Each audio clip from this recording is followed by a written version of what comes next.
طول عمري كنت بحب أركب الموتوسيكلات زي أي شاب. موتوسيكلات هي حاجة بتمشي بسرعة، ليها صوت حلو، حاجة كول. وابتديت أتعلم موتوسيكلات وأنا عندي 18 سنة، وخدت تريننج كويس. طول عمري كنت أعرف إن الموتوسيكلات حاجة خطرة، لازم تتعلمها كويس، لازم تبقى جاهز لها. فحطيت وقت وجهد كبير قوي إن أنا أتعلم إزاي أسوق الموتوسيكلات دي صح وأبقى دايما في أمان. ومن يوم ما أنا اتعلمت الموتوسيكلات غيرت موتوسيكلات كتير قوي، واحدة واحدة، من موتوسيكل ضعيف لأقوى لأقوى، من موتوسيكل قوي جدا.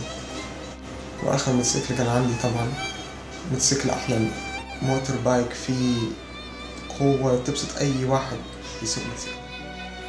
طول عمري يعني بمشي بمسؤولية، حاطط في بالي إنه صحتي أماني، أمان الناس اللي معايا.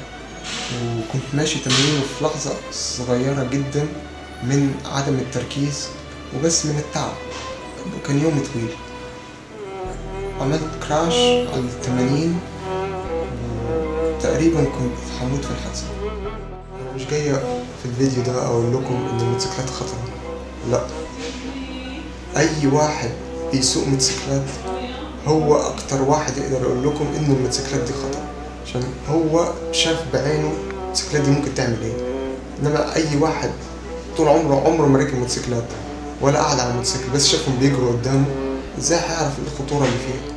اللي أنا عاوز أوصله لكم إنه كل المتعة اللي أنا استمتعت بيها على الموتور بايكس، والجري اللي جريته، والأوقات الحلوة، الخروجات الحلوة، كل ده عمره ما كان يسوى لحظة من الألم اللي سببتها لكل الناس اللي بحبهم.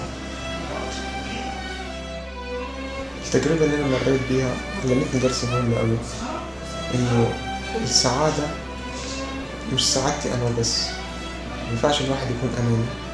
سعادة الواحد إيه في سعادة كل الناس اللي حواليه.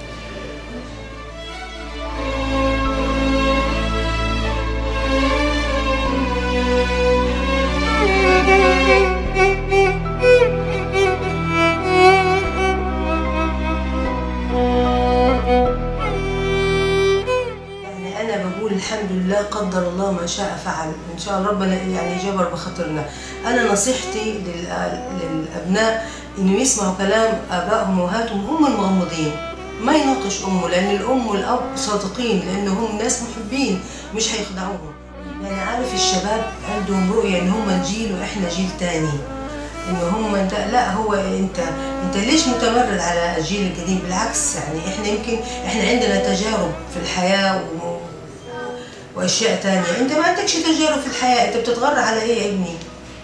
اسمع الكلام وامشي حتى تاخد الثواب، وربنا قال واطيعوا الله واطيعوا الرسول واولي الامر منكم. فما بالك باقرب ناس اليك هو امك وابوك طبعا وكده. ونصيحتي للاباء والامهات انهم ينصحوا اولادهم وما يذهبوا. ربنا قال وامر اهلك بالصلاه واصطبر عليهم. احنا نامرهم بالخير ونصطبر، كل مره نصطبر لغايه ما ان شاء الله في لحظه القلب يستجيب لكل نصائحنا، لانه دول ثروتنا ودول قرة عيننا. يعني ان شاء الله ما اتمنى ان اي احد يعني يحصل له حاجه في ابنه، لانه كان كاس مر للدكتور الحمد لله، لكن ربنا نجانا ويتمم ربنا ان شاء الله شفاء على خير باذن الله يا رب، باذن الله.